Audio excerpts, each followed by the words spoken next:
రాజ్యంతోనూ పోరాడుతున్నామంటూ election commission తీర్పైన Rahul Gandhi గారు గట్టిగా మాట్లాడారు.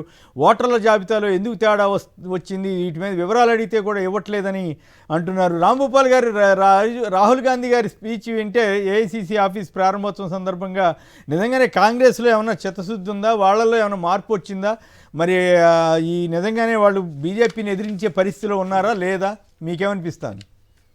ఒకటి సార్, నిన్న ఏఐసిసి కార్యాలయం ఓపెనింగ్ సందర్భంగా బీజేపీ ఆర్ఎస్ఎస్ తోనే కాదు రాజ్య వ్యవస్థతో కూడా మేము పోరాడుతున్నామని చాలా పెద్ద మాటలే వాళ్ళు మాట్లాడినారు. రాజ్య వ్యవస్థతో పోరాడాల్సిన పరిస్థితిని కల్పించింది గతంలో కాంగ్రెస్, అదంతా మనకు తెలుసు. ఎందుకంటే మొదటి నుంచి ఈ దేశంలో రాజ్యాన్ని దుర్వినియోగం చేసి దాని అధికారాన్ని ఉపయోగించుకొని అనేక రాష్ట్ర ప్రభుత్వాల్ని రద్దు చేయడం కానీ, రాష్ట్రాల హక్కులు లేకుండా కాలు రాయడం కానీ, ఇవన్నీ చాలా పెద్ద ఎత్తున గతంలో జరిగింది. ఇప్పుడు అదే అంటుంటాం కదా, శ్మశాన వైరాగ్యం అని. శ్మశానానికి పోయినప్పుడు అందరికీ అనిపిస్తుంది ఏం బతుకు ఎంత ఎప్పుడోసారి మట్టిలో కలిసేదేలే అనుకుంటాం. మళ్ళా కొద్దిగా 4 అడుగులు ముందుకేస్తేనే మారిపోతాం. అట్లా అధికారం లేనప్పుడు వైరాగ్యం చెందితే ఉపయోగం లేదు. ఈ రోజు వాస్తవానికి బీజేపీ ప్రభుత్వం గతం కంటే కూడా గత కాంగ్రెస్ ప్రభుత్వం అధికారం కోసం ఇవన్నీ చేసింది. కానీ బీజేపీ అధికారం కోసమే కాదు, ఆ లక్ష్యం కోసం చేస్తుంది.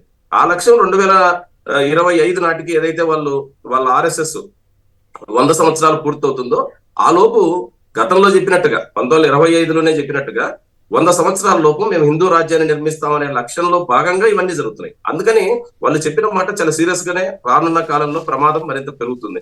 అనేక ఉదాహరణలు కనపడుతున్నాయి. ఈ రోజు రాజ్యాన్ని దుర్వినియోగం చేయడం, రాజ్యం అంటే ఏదో ఒక రాజ్యాంగానికి సంబంధించిన అంశాలే కాదు, రాజ్య వ్యవస్థలో భాగంగా ఉండేటువంటి స్వతంత్ర ప్రతిపత్తి కలిగిన అనేక సంస్థల్ని దుర్వినియోగం చేయడం.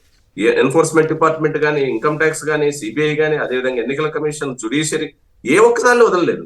అన్ని రంగాల్లోకి ఈ రోజు దుర్వినియోగం అయిపోయి మొత్తానికి చట్టబద్ధంగా పనిచేసే వాళ్ళేమో చట్టం పేరుతో నియంత్రించక గురి అవుతున్నారు. చట్టబద్ధంగా పని చేయకూడని సంస్థలన్నీ విచ్చలవిడిగా బహిరంగంగా వచ్చి ప్రజల మధ్య చిచ్చులు పెడుతున్నాయి. ఈరోజు చూడండి, మీరు మానవ హక్కుల నాయకులు అనేక మంది జైళ్లలో మగ్గుతున్నారు. ఒక్క కేసన్నా రుజువైందా? ప్రముఖ జర్నలిస్టులు సంవత్సరాల కొద్దీ జైళ్లలో ఉన్నారు. ఒక కేసన్నా రుజువైందా? 0.3% కూడా కాలేదండి. 9 సంవత్సరాల్లో సిబిఐ పెట్టిన కేసుల్లో లేదా దేశద్రోహం పేరుతో ఏవైతే సెక్షన్ల పేరుతో పెట్టినారో ఆ కేసుల్లో 0.3% కేసులకు కూడా నేరం రుజువు కాలేదు. అంటే ఎంత దుర్వినియోగం అయిపోయింది? 99.7% కేసులు దుర్వినియోగం చేసినారంటే ఎంత పెద్ద సమస్య దేశంలో ముందుంది. కానీ వీటిని అరికట్టాల్సింది ఎవరు? ఖచ్చితంగా ప్రభుత్వాలని మనం నియంత్రించాలి. కానీ అదే సమయంలో మనం అధికారంలో ఉన్న రాష్ట్రాల్లో ఏం జరుగుతుంది? కాంగ్రెస్ ప్రభుత్వం గతంలో చేసిన తప్పుల్ని ప్రజల ముందు బేషరత్తుగా అంగీకరించాల్సిన విషయాలు అంగీకరించినప్పుడే ప్రజలు విశ్వసిస్తారు. ఈరోజు కాంగ్రెస్ నాయకులు కూడా తాము అధికారంలో ఉన్నప్పుడు ఒక రకంగాను, ప్రతిపక్షంలో ఉన్నప్పుడు ఒక రకంగాను కాకుండా నిజమైన రాజ్యాంగాన్ని కాపాడే బాధ్యత ఈరోజు పాలక పార్టీలు ఎటూ చేయలేదు. కాబట్టి ప్రతిపక్షాలు అందరం కలిసి ఉమ్మడిగా ఈ ప్రభుత్వాన్ని నియంత్రిస్తే తప్ప ప్రజల హక్కులకు రక్షణ ఉండదు. అట్లా నియంత్రించాల్సిన దాంట్లో మేజర్ బాధ్యత తీసుకోవాల్సింది ఎవరు? కాంగ్రెస్ ప్రధాన పార్టీ. ఎంత కాదండి, అది ప్రధాన ప్రతిపక్షం.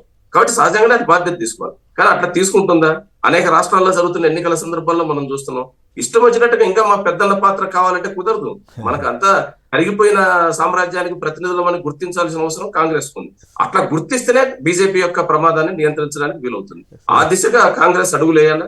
ఈ రోజు మాట్లాడిన విషయాలు మాత్రం చాలా జెన్యూన్ గా, సరైన, సమర్థనీయంగా ఉన్నాయి. ఎందుకంటే రాజ్యం అనేది చాలా దుర్వినియోగం అయిపోయింది, విచ్చలవిడితనం అయిపోయింది. సుప్రీంకోర్టు జడ్జీలు రిటైర్మెంట్ ముందు రోజు కీలకమైన తీర్పులు ఇస్తారు, మరుసటి రోజు బీజేపీ తీర్థం పుచ్చుకుంటున్నారు. ఇంతకంటే అన్యాయం ఏం లేదు. ఉన్నత స్థాయి అధికారులు, ఆర్మీలో పనిచేసే ఉన్నత స్థాయి అధికారులు కూడా రిటైర్మెంట్ వరకు ఒక రకంగా వ్యవహరిస్తారు. రిటైర్మెంట్ అయిన వెంటనే మరుసటి రోజు పోయి బీజేపీ ఎంపీలుగా, గవర్నర్లుగా ప్రమాణ స్వీకారాలు చేస్తారు.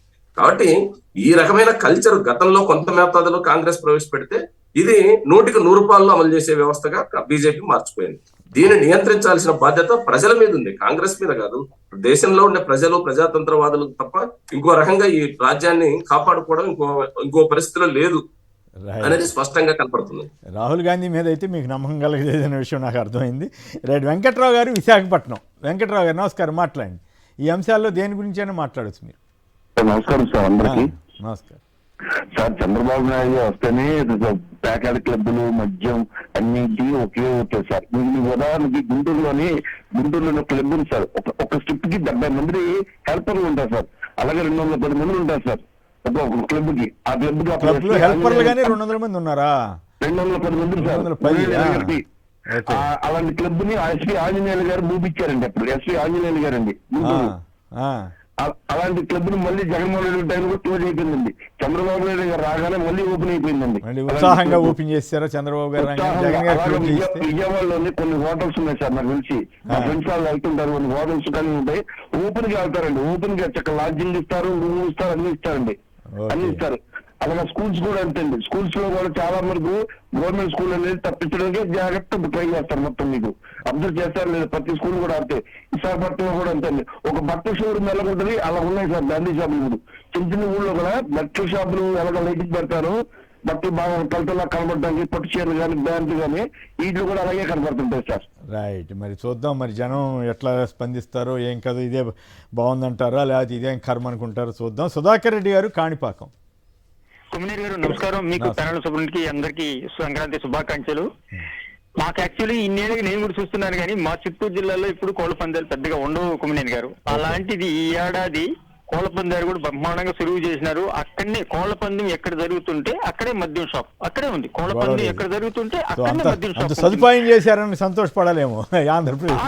నిజంగా జనాలకు కూడా ఏం ఆనందం అంటే కోళ్ల పందెం జరిగే జగన్ అక్కడనే పేకాట శిబిరం ఒకటి, కోళ్ల పందెం ఒకటి, దాని పక్కనే భోజనము, మందు అన్ని వాళ్ళు చెప్పిన రేట్ అక్కడ ఇవ్వాలి. ఎంత రేటు చెప్తే అంత రేటు. ఇంకోటి కుమ్మనేని గారు మీరు చూడండి, 300 బరువులు అని చెప్తున్నారు. ఎక్కడ ఈస్ట్ గోదావరి ఉభయ గోదావరి జిల్లాలో 3000 బరువులు పెట్టారు. 3000 బరువులు అంటే దాంట్లో చిన్నవి కావచ్చు, పెద్దవి కావచ్చు. అక్కడే ఒక కోడి పందాలు కూడా వాళ్ళు బయట నుంచి తెచ్చి ఒక కోడిని 30,000, 20,000, 2 లక్షలు 3 లక్షలు కూడా. ఎందుకంటే ఈ ₹1,00,000 పందెం కూడా జరిగిందంటే పేపర్ లో ప్రముఖంగా వచ్చింది. అక్కడ ఒక చోట ₹1,00,000 ఉభయ గోదావరి 2 జిల్లాల్లోనే 5,000 కోట్లు టర్న్ ఓవరింగ్ జరిగిందంటే జోదంలో కానీ దీంట్లో. అందులో అందమైన అమ్మాయిల్ని తీసుకొని వచ్చి కూడా ఎప్పుడైనా ఇది జరిగిందా కుమ్మనేని గారు? గత చరిత్రలో ఎప్పుడైనా కానీ ఏ ప్రభుత్వంలో అయినా కానీ ఇంత బరి తెగించిపోతే ప్రేక్షక పాత్ర వహిస్తున్నారు. బరి తెగించి పెట్టారు అనమాట. రైట్.